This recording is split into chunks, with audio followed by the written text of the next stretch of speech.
सदर अगर चला जाए तो उसके पास समन नहीं जाना चाहिए। बताएं, आपके 15 सदर गुजर गए, कौन सा सदर है जिसके पास समन जा चुका है? जरदारी तो अपने केसेस पहले मर्तबा में पार्क लेन वाले रेफरेंस में 4 अरब रुपए की करप्शन है। क्या करप्शन में आप पेश होकर के नहीं कह सकते कि मैं बेगुनाह हूं? आप नहीं कह सकते इसमें एविडेंस नहीं है? क्या आप ये सिर्फ ले रहे हैं कानून का सामना कि मेरे पास जो मर्जियों में करूं, मैं कानून से बाला तरूं? हमारे कुछ साथियों को अनडेमोक्रेटिक एनवायरनमेंट में भी काम करने की आदत है। मुझे याद है कि मरहूम जनरल मुशर्रफ के सबसे बड़े हामी जो हैं वो उस तरफ बैठे हैं। उनके रेफरेंडम में जो पोलिंग एजेंट से लेकर वोटर हो या कैंपेन चलाना हो वो इनके जिम्मे था। तो मैं समझ सकती हूँ कि जमहूरी प्रोसेसेस को ये नहीं समझते, जमहूरी प्रोसेसेस इनके सर से गुजर जाते हैं। मैं समझ सकती हूँ कि जब ये यहाँ इनको जब हुकूमत दे दी गई थी, बिठा दिया गया था, और जब इनका स्पीकर यहाँ बैठा था, जिनका मैं बहुत ज़ाती तौर पे एहतराम करती हूँ, लेकिन बतौर स्पीकर मेरे उनके साथ बहुत इख्तलाफात हैं, क्योंकि वो दर्जनों बिल्स लाते थे और हर बिल जो था उसे पढ़ा नहीं जाता था, सिर्फ कहा जाता था पढ़ा हुआ समझा जाए। वो लोग इमारतें तामीर करते हैं, लोग उनको अपने अवामी और नेशनल मोन्यूमेंट नहीं समझते। अवाम उनको गुलामी की यादगारें समझते और उनके मिटाने की कोशिश करते हैं। आपका ये पिरामिड बनने से पहले गिरेगा। इस बाकू तरमीम को, इस सुबह बेनूर को हम नहीं मानते, अवाम नहीं मानते। हम बार बार ये कहते थे कि चोजन रिप्रेजेंटेटिव्स को आप इस तरह जलील ना करें, आप चोजन रिप्रेजेंटेटिव्स को ये ना कहें कि मैं उनको रुलाऊंगा, मैं उनका एसी छीन लूंगा, मैं उनको ख्वार करूंगा, मैं इनकी चीखें निकालूंगा। तो हम चोजन रिप्रेजेंटेटिव्स के लिए ये इज्जत आपसे बहुत अरसे से मांग रहे हैं कि चोजन रिप्रेजेंटेटिव्स को आप इज्जत दें। अवाम के सामने, कानून के सामने जवाबदेह होना ही जमहूरियत है। कानून के सामने जवाबदेह होने ही कानून की बालादस्ती है। क्या सहाबा और खुलफाए राशिदीन पेश नहीं हुआ करते थे? क्या जमहूरियत में आपने नहीं देखा? उस जमहूरियत को सलाम। कानून के तबादले करके आईन के तबादले करोगे, आप क्या कहोगे? घर में आराम से बैठोगे? आप हमें साइडलाइन करके ये बावर करते हो कि आपकी सरकार को टिकाव मिल जाएगा। अरे सरकार को ऐसा टिकाव मिलता है, क्या पार्लियामेंट इस कदर मजबूत होती है? अरे वो मर्द आहन बैठा हुआ है, जिस दिन वो निकला वही अदालत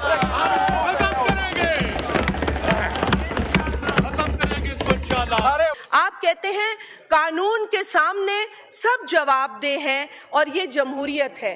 तो हम आपको आज भी पूछते हैं कि आपने किस कानून के तहत 3 अप्रैल 2022 को इस असेंबली को डिसॉल्व किया था? आप बताइए। आप भी कानून के सामने उसी तरीके से जवाबदेह हैं। कल जो मौसूफ यहाँ ये बातें फरमा रहे थे, अगेन मैं उनका जाती एहतराम करती हूँ, लेकिन बतौर स्पीकर उन्होंने वो कुर्सी अपने डेप्यूटी स्पीकर को देकर इस असेंबली को 3 अप्रैल 2022 को डिसॉल्व करवाया। जनाब स्पीकर ताकत के बलबोते और जनाब स्पीकर अपने जाती मफादात के लिए जो लोग इमारतें तामीर करते हैं, लोग उनको अपने अवामी और नेशनल मोन्यूमेंट नहीं समझते। अवाम उनको गुलामी की यादगारें समझते और उनके मिटाने की कोशिश करते हैं। आपका ये पिरामिड बनने से पहले गिरेगा।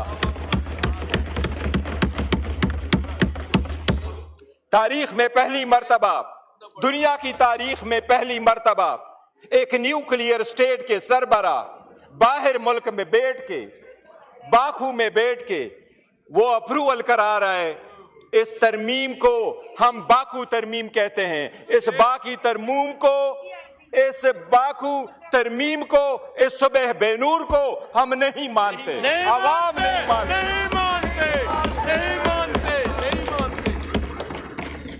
जनाब स्पीकर,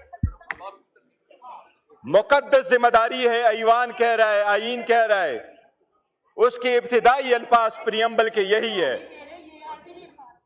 इब्तिदा के अल्फाज, आईन के इब्तिदाई अल्फाज यही है कि जब वोट उठाएंगे तो अपनी जिम्मेदारी ईमानदारी के साथ अवाम के लिए और जमहूरियत के लिए इस्तेमाल करेंगे। आज उसके साथ बेईमानी की गई है उस जिम्मेदारी के साथ। जनाब स्पीकर, सबसे पहली बात तो यह है कि यह हुकूमत जब आई, PDM 2, PDM 1 की हुकूमत जिस वक्त आई तो अप्रैल में यह हुकूमत आई और मई में सबसे पहले उन्होंने तरामीम कर ली नेशनल अकाउंटेबिलिटी ऑर्डिनेंस में, और 50 करोड़ से कम केसेस को कंसिडर किया कि ये करप्शन के केसेस नहीं होंगे, और अपने सारे केसेस खत्म करा के ये साइड पे हो गए। और अब जाते जाते अपने आप को इम्यूनिटी देने जा रहे हैं कि हम जाएंगे तो इम्यूनिटी जाएंगे, हम कानून से बालातर हैं कि हमारा एहतसाब नहीं होगा। दुनिया में जमहूरी मुमालिक में अवाम के सामने, कानून के सामने जवाबदेह होना ही जमहूरियत है। कानून के सामने जवाबदेह होने ही कानून की बालादस्ती है। क्या सहाबा और खुलफाए राशिदीन पेश नहीं हुआ करते थे? क्या जमहूरियत में आपने नहीं देखा उस जमहूरियत को सलाम जिसमें प्रिंस एंड्रियो को क्वीन एलिजाबेथ जब जिंदा थी तो उसने उसको कहा, न्यूयॉर्क में आपके खिलाफ एक लड़की ने सिविल सूट फाइल किया है, लेकिन मेरा बेटा प्रिंस के हैसियत से उसको डिपेंड नहीं करेगा, मैं अपने बेटे से टाइटल ले लेती हूं और वो रॉयल की हैसियत से वहां नहीं जाएगा। और किंग चार्ल्स ने न सिर्फ उससे बाकी टाइटल लिए बल्कि उसको कहा आज के बाद आप रॉयल लाज में रहोगे भी नहीं। इसको कहते जमहूरियत, इसको कहते कानून की बालादस्ती। जनाब स्पीकर, क्या डोनाल्ड ट्रंप अभी कन्विक्ट नहीं हुआ? क्या उसके पास इम्यूनिटी थी? क्या सरकोजी फ्रांस का सदर कन्विक्ट नहीं हुआ? कल उसको बेल मिली है 3 हफ्ते के बाद। क्या जैक शिराक फ्रांस का सदर था, वो कन्विक्ट नहीं हुआ? क्या यहूद इजराइल वाला सदर वो कन्विक्ट नहीं हुआ? आप लोगों ने नहीं देखा दुनिया के किस सदर के पास इम्यूनिटी होती है? आप बहके ये कौन सी बात है जो लॉ मिनिस्टर साहब आवाम को बावर कराना चाहते हैं कि सदर अगर चला जाए तो उसके पास समन नहीं जाना चाहिए? बताएं, आपके 15 सदर गुजर गए, कौन सा सदर है जिसके पास समन जा चुका है? जरदारी तो अपने केसेस पहले मर्तबा में पार्क लेन वाले रेफरेंस में 4 अरब रुपए की करप्शन है। क्या करप्शन में आप पेश होकर के नहीं कह सकते कि मैं बेगुनाह हूं? आप नहीं कह सकते इसमें एविडेंस नहीं है? क्या आप ये सिर्फ ले रहे हैं कानून का सामना कि मेरे पास जो मर्जियों में करूं, मैं कानून से बालातर हूं? जनाब स्पीकर, एक चीज मैं जरूर याद कराऊं, आपको अदलिया से जरूर एक शिकायत होगी, लेकिन किंग जेम्स के खिलाफ एक मर्तबा 1670 की सुप्रीम कोर्ट ने बाजवा के एक्सटेंशन के केस में बरतानिया के 1670 के केस का फैसला करते हुए तो उसका हवाला देते हुए यह कहा था कि वहां पर चीफ जस्टिस ने अपने किंग को कहा था और 1616 में वो बिल्कुल इम्यून थे।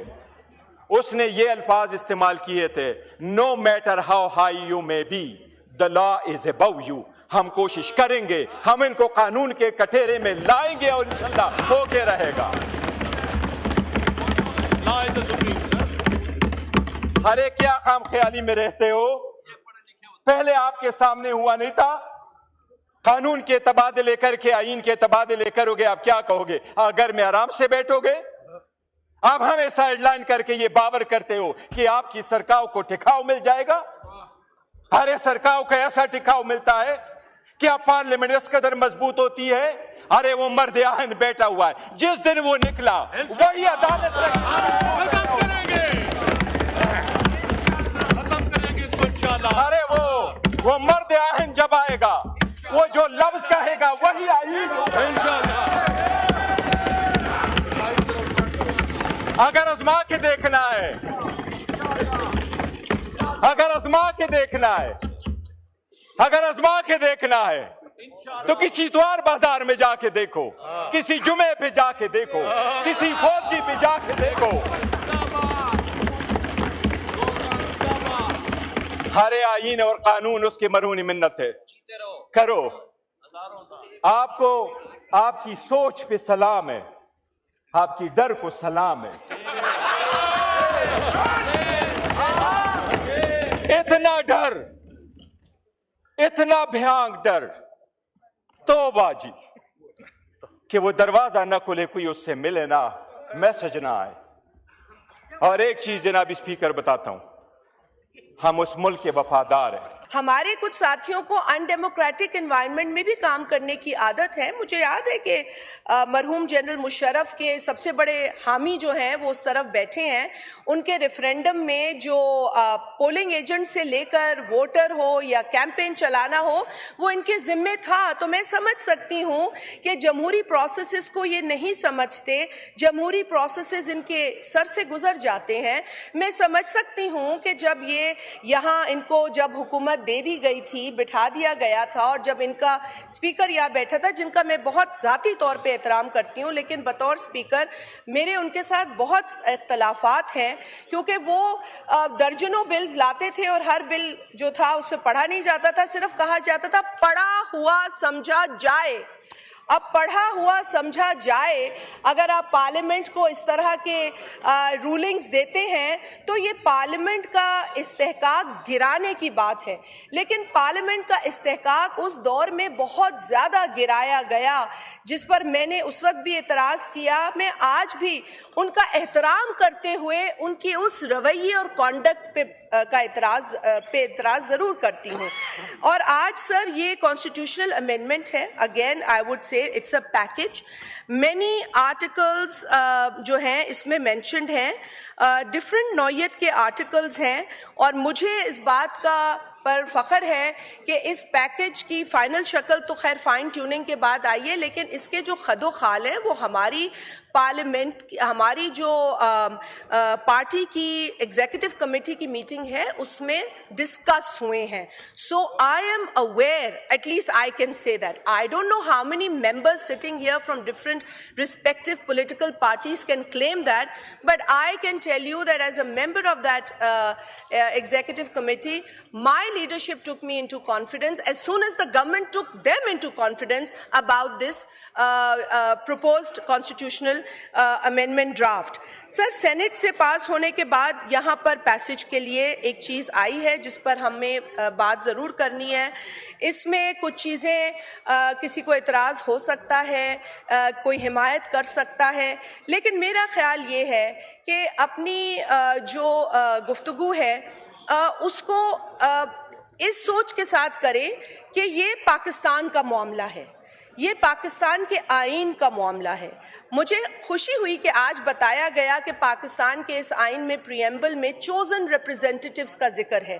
हम बार बार ये कहते थे कि चोजन रिप्रेजेंटेटिव्स को आप इस तरह जलील ना करें, आप चोजन रिप्रेजेंटेटिव्स को ये ना कहें कि मैं उनको रुलाऊंगा, मैं उनका एसी छीन लूँगा, मैं उनको ख्वार करूँगा, मैं इनकी चीखें निकालूँगा।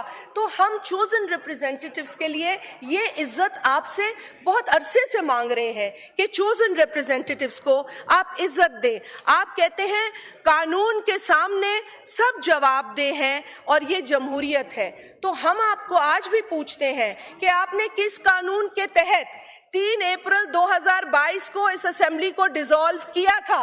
आप बताइए, आप भी कानून के सामने उसी तरीके से जवाबदेह हैं।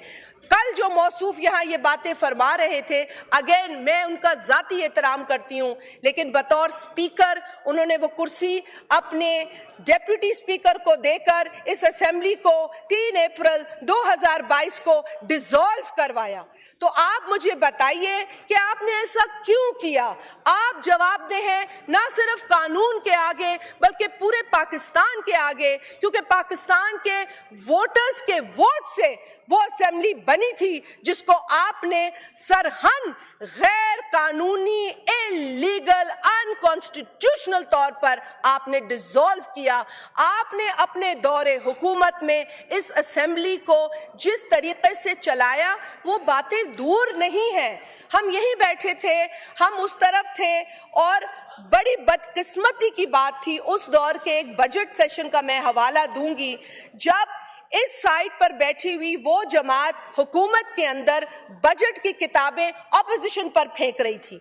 मेरे पास सर अल्फाज नहीं थे। It was the state of shock that we were in, कि यहाँ से मतलब वो पहला बजट था जिस पर गवर्नमेंट ने भी रिएक्ट किया, یعنی کہ وہ شاید اندر کی فرسٹریشن تھی کیونکہ اس شخص کو یہ فالو کرتے ہیں اس کی ڈکٹیٹوریل مائنڈ سیٹ سے یہ سب واقف ہیں. دے آل نو کہ وہ شخص کیبنٹ میٹنگز کیسے چلاتا تھا, ابرپٹلی اٹھ جاتا تھا کیبنٹ میٹنگ کے ساتھ, کنکلوڈ نہیں کرتا تھا, لوگوں کو ہاتھ نہیں دیتا تھا, سریا میں سب دے نو. جو عزت دار آدمی ہے وہ قسم کھا کے مجھے کہے کہ میں غلط ہوں. اگر میں غلط ہوں, دیکھیں عزت اور بیزتی اللہ کے ہاتھ میں ہے. وہ کسی انسان کے ہاتھ میں ہوتی تو نہ کسی کی پگڑی رہتی, نہ کسی کی چادر رہتی, نہ کسی کا دوپٹہ رہتا. یہ اللہ نے اپنے ہاتھ میں لی ہے.